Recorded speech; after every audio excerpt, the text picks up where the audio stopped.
Assalamualaikum, salam sejahtera, dan selamat malam. Di sini kami dari kelompok 9 ingin memaparkan hasil tugas kelompok kami. Adapun anggota kelompok yaitu Megawati Tugatorok, yang kedua Rio Hadrianto, yang ketiga Sri R. Tumanggor, dan yang terakhir Rima. Terima kasih atas kesempatan yang telah diberikan. Saya Rima, NIM 193030301143, izin menjelaskan apa itu harga. Harga adalah hal yang harus dibayarkan oleh konsumen sebagai pengimbang atas produk atau jasa yang dibelinya. Fungsi utama harga adalah sebagai alat ukur nilai suatu produk atau jasa. Selain itu, ada beberapa fungsi harga secara umum, yaitu 1. Sebagai alat bantu dalam aktivitas transaksi, di mana harga yang sudah ditetapkan akan mempermudah proses jual beli. 2. Penetapan harga yang tepat akan memberikan keuntungan bagi penjual atau produsen. 3. Menjadi salah satu acuan bagi pembeli atau konsumen dalam menilai kualitas suatu produk atau jasa. 4. Membantu pembeli atau konsumen dalam mengambil keputusan yang berkaitan dengan manfaat produk dan daya beli konsumen. Pengertian pasar dan harga pasar. Pasar merupakan salah satu penggerak roda perekonomian dalam suatu negara yang secara umum keberhasilannya bisa dilihat dari mekanisme pasar yang dijalankan. Realnya, ekonomi negara yang baik itu digerakkan oleh mekanisme pasar yang menjunjung kebebasan dan keadilan. Karenanya, pasar itu bebas dan tidak berpihak. Pengertian dari harga pasar sendiri adalah tinggi rendahnya tingkat harga yang terjadi atas kesepakatan antara produsen sebagai penawaran dengan konsumen sebagai permintaan. Harga pasar juga biasanya disebut sebagai harga keseimbangan. Ada 3 cara yang digunakan untuk menunjukkan keadaan keseimbangan harga pasar, yaitu 1. Menggunakan angka, 2. Menggunakan kurva permintaan dan penawaran, 3. Menentukan secara matematik. Sedangkan dalam dunia saham, harga pasar merupakan harga yang hanya bisa ditetapkan di bursa efek bagi saham pengusaha publik atau sebagai estimasi harga untuk perusahaan yang tidak memiliki saham. Dalam bursa saham, angka dari harga pasar berubah setiap hari. Terima kasih. Proses terbentuknya harga pasar. Proses terbentuknya harga pasar ditentukan oleh beberapa hal berikut. Yang pertama, adanya proses tawar-menawar antara penjual dan pembeli pada suatu pasar. Harga pasar terjadi disebabkan oleh adanya kesepakatan harga produk atau jasa antara penjual dan pembeli dalam suatu waktu tertentu. Yang kedua, apabila pada harga tertentu, jumlah permintaan dan jumlah penawaran suatu produk atau jasa adalah sama, karena harga pasar disebut juga harga keseimbangan. Yang ketiga, adanya kekuatan permintaan dan penawaran yang akan membentuk harga pasar apabila berada dalam keseimbangan atau jika jumlah barang yang diminta sama dengan jumlah barang yang ditawarkan.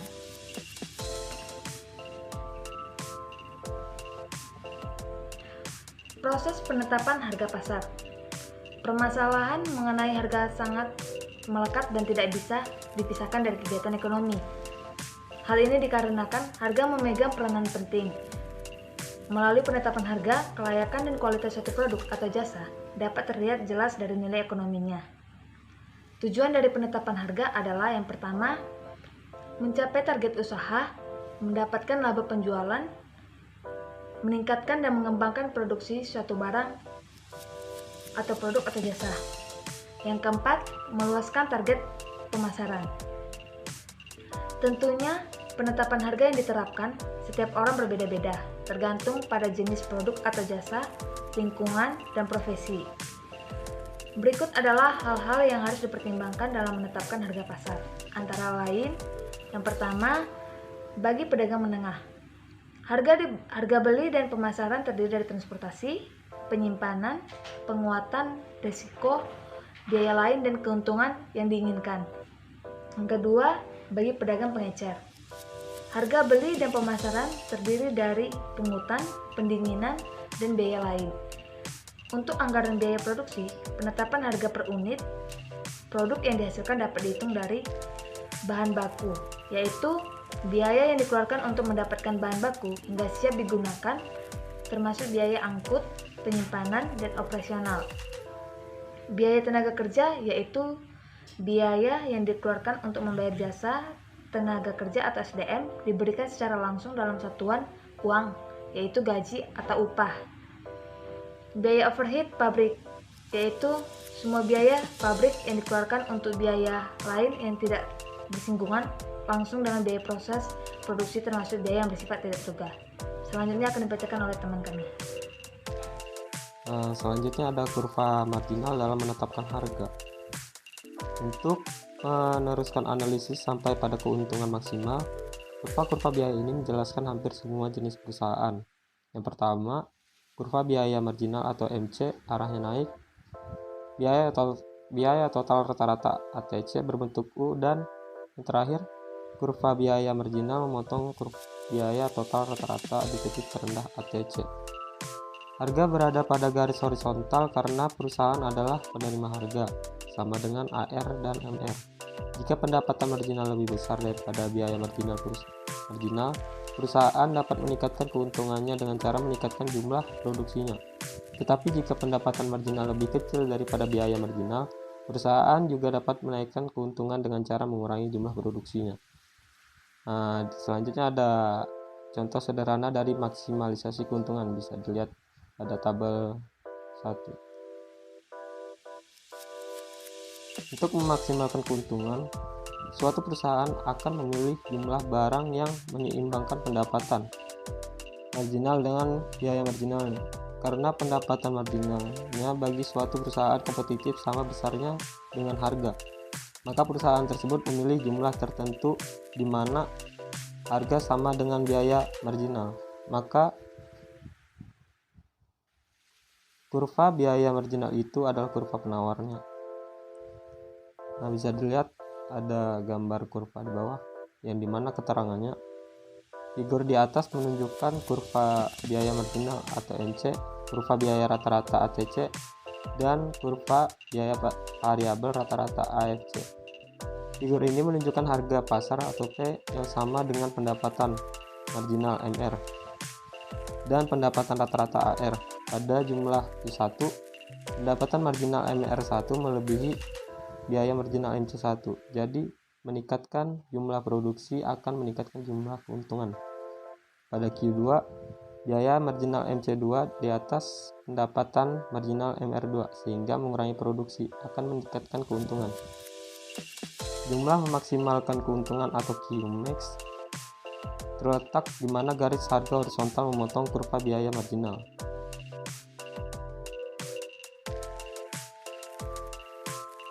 Oke, saya di sini akan melanjutkan menjelaskan tentang kurva biaya marginal dan keputusan penawaran perusahaan.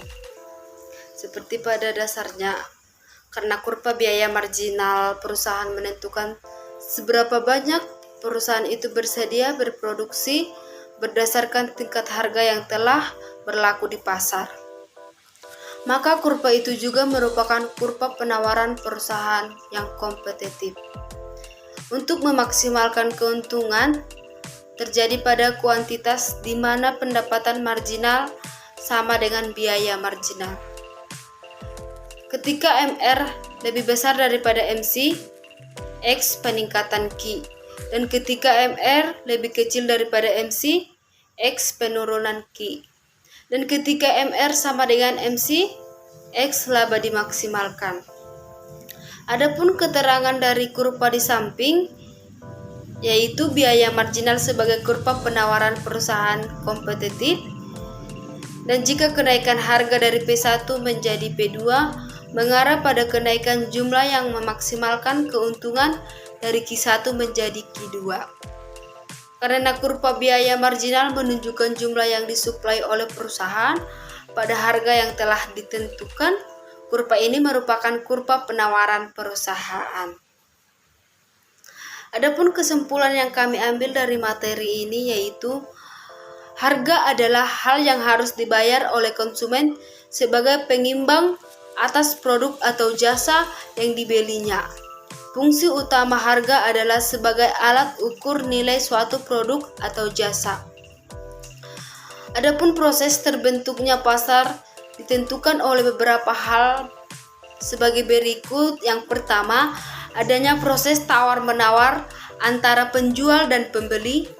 Pada suatu pasar, harga pasar terjadi disebabkan oleh adanya kesepakatan harga produk dan jasa antara penjual dan pembeli dalam suatu waktu yang tertentu.